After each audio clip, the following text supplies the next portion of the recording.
আসসালামু আলাইকুম। এই ভিডিওতে আলোচনা করব ওয়ালটন প্রিমো H10 মোবাইলটাকে নিয়ে। মোবাইলটার ভালো দিক খারাপ দিক সবকিছু তুলে ধরবো এই ভিডিওতে, এবং মোবাইলটার গেমিং পারফরমেন্স কেমন হবে, মোবাইলটার ডিসপ্লে কোয়ালিটি কেমন হবে, মোবাইলটার ক্যামেরা কোয়ালিটি কেমন হবে। সো আশা করি আপনারা ভিডিওটা দেখলে বিস্তারিত বুঝতে পারবেন। আসলে কি আপনার জন্য কি এই বাজেটে কি মোবাইলটা কি আসলে নেওয়া ঠিক হবে? সো আশা করি আপনারা আনসার পেয়ে যাবেন। তো তাই ভিডিওটা আপনারা প্রথম থেকে শেষ পর্যন্ত দেখতে থাকুন।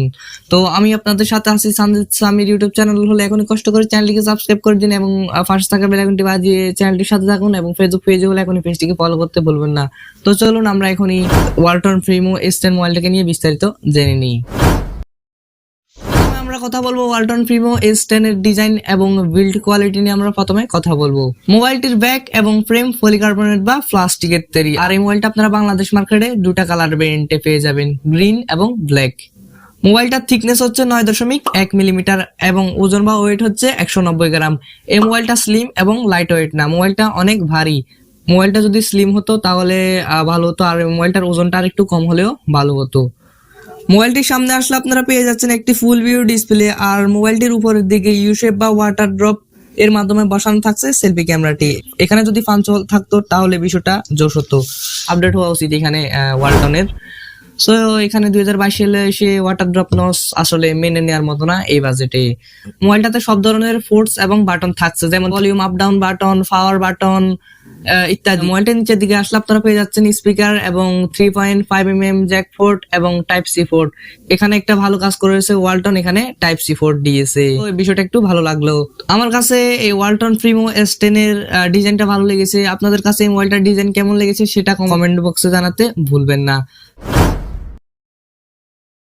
তো এবার আমরা কথা বলবো ওয়ালটন প্রিমো H10 এর ডিসপ্লে সেকশন নিয়ে কথা বলবো। মোবাইলটাতে আপনারা 6.52 ইঞ্চের একটা IPS LCD ডিসপ্লে পাচ্ছেন, যা HD প্লাস রেজুলেশনের ডিসপ্লে, যার রেজুলেশন হচ্ছে 720x160 পিক্সেলস। এখানে আসলে ফুল HD প্লাস এর ডিসপ্লে হলে ভালো হতো। এখানে HD প্লাস এর ডিসপ্লে আসলে এই বাজেটে মেনে নেওয়ার মতো না। আপনারা যখন মোবাইলটা দিনের আলোতে ইউজ করবেন তখন কিন্তু ব্রাইটনেস এর ঘাটতি অবশ্যই লক্ষ্য করবেন। আপনারা এই মোবাইলটাতে যে কোনো কন্টেন্ট প্লে করলে শার্পনেস এর ঘাটতি লক্ষ্য করবেন। আসলে এই বাজেটে এই মোবাইলের ডিসপ্লেটা আসলে মোটামুটি মেনে নেওয়ার মতো একটা ডিসপ্লে। মোবাইলটার ডিসপ্লের কালার কোয়ালিটিও ততটা ভালো হবে না। এবার আমরা কথা বলবো ওয়ালটন প্রিমো H10 এর মেইন ক্যামেরা সেকশন নিয়ে কথা বলবো। মোবাইলটাতে ট্রিপল ক্যামেরা সেটআপ দেওয়া হয়েছে, মানে তিনটা ক্যামেরা থাকছে মোবাইলটার পিছনে। মেইন সেন্সরটি হচ্ছে 13 মেগাপিক্সেলের এবং আর দুটা ফালতু সেন্সর রয়েছে 2 মেগাপিক্সেল করে। আপনার এখানে একটাই কাজে আসবে এখানে ক্যামেরা, সেটা হলো 13 মেগাপিক্সেলের ক্যামেরাটা কাজে আসবে। আলো ফেলে মোবাইলটা আপনাদেরকে ভালো ছবি দিতে পারবে আশা করি। আপনারা সর্বোচ্চ 1080p রেজুলেশনের ভিডিও শুট করতে পারবেন মোবাইলটা দিয়ে। মোবাইলটার ভিডিও কোয়ালিটি ভালো হবে না, এভারেজ।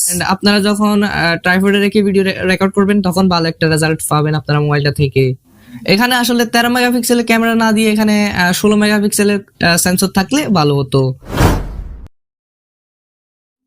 কথা বলবো আমরা ওয়ালটন প্রিমো H10 এর সেলফি ক্যামেরা সেকশন নিয়ে কথা বলবো। মোবাইলটাতে আপনারা 8 মেগাপিক্সেলের একটা সেলফি ক্যামেরা পাচ্ছেন। সেলফি ক্যামেরা দিয়ে আপনারা সেম 1080p তে ভিডিও শুট করতে পারবেন। এই মোবাইলের সেলফি ক্যামেরাটাও এভারেজ, আলো ফেলে আপনাদেরকে মোটামুটি ভালোই ছবি দিতে পারবে আশা করি। মোবাইলটাতে 5000 mAh এর ব্যাটারি দেওয়া হয়েছে, আর সাথে 10 ওয়াটের চার্জারটাও দিয়ে দেওয়া হয়েছে। এখানে 18 ওয়াটের ফাস্ট চার্জার দেওয়া উচিত ছিল।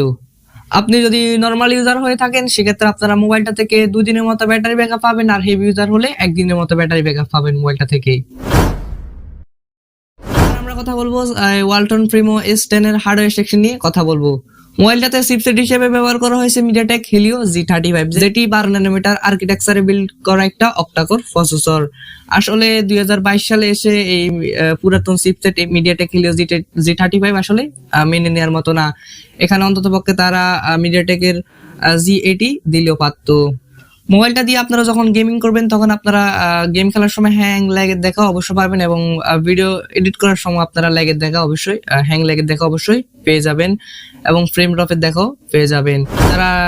যারা টুকটাক ফেসবুক ইউজ করেন এবং টুকটাক গেমিং করেন, মানে লাইট যে গেমগুলো রয়েছে সেগুলা খেলেন, যেমন টেম্পল রানের মতো যে গেমগুলো রয়েছে সেগুলো আপনারা বেশ ভালোই খেলতে পারবেন মোবাইলটাতে। ফ্রি ফায়ার ও মিডিয়াম গ্রাফিকে আপনারা মোটামুটি খেলতে পারবেন, তবে পাবজির মতো গেমগুলো আপনারা মোবাইলটাতে ভালোভাবে খেলতে পারবেন না। আপনারা মোবাইলটাতে হিটিং ইস্যু লক্ষ্য করবেন গেমিং করার সময়। এই মোবাইলটা আসলে হেভি ইউজারদেরকে রিকমেন্ড করার মতো না। যারা নর্মাল ইউজার রয়েছেন, ডেইলি লাইফে টুকটাক কাজ বাজ করেন, তাদের জন্য এই মোবাইলটা ভালো হবে। মোবাইলটাতে জিপিইউ হিসেবে ব্যবহার করা হয়েছে পাওয়ার বিআর GE8320। আর মোবাইলটাতে দুটা সিম কার্ডের পাশাপাশি একটা মেমোরি কার্ড ইউজ করতে পারবেন। আর কানেক্টিভিটির কথা বলতে গেলে মোবাইলটা 4G মোবাইল, আপনারা সর্বোচ্চ 4G নেটওয়ার্ক ইউজ করতে পারবেন মোবাইলটাতে। আর মোবাইলটাতে ওয়াইফাই, ব্লুটুথ, হটস্পট, জিপিএস এর মতো সুবিধাগুলো থাকছে। মোবাইলটা বাংলাদেশ মার্কেটে পেয়ে যাবেন 4+64GB, যার অফিসিয়াল প্রাইস রাখা হয়েছে 12,999 টাকা। আর মোবাইলটার ফিঙ্গারপ্রিন্ট কিন্তু পিছনেই থাকছে, যেটা যথেষ্ট ফাস্ট হবে ফিঙ্গারপ্রিন্টটা। তো আসলে কি আপনার জন্য কি আসলে এই দামি কি মোবাইলটা কি আসলে নেওয়া ঠিক হবে? তো আমি বলি, আপনারা শুনেন। মোবাইলটার দাম যদি 10 থেকে 11,000 টাকার মধ্যে হতো তাহলে ভালো একটা ডিল হতো। আসলে এই বাজেটে মোবাইলটা তেমন ভালো কিছু অফার করতেছে না আপনাদেরকে। তো আসলে আমি বলবো, আপনারা যারা নর্মাল ইউজার রয়েছেন তারা চাইলে মোবাইলটা নিতে পারেন। যারা পারফরমেন্সের জন্য এই বাজেটে মোবাইল নিতে চান তাদেরকে আমি এটা বলেও রিকমেন্ড করব না।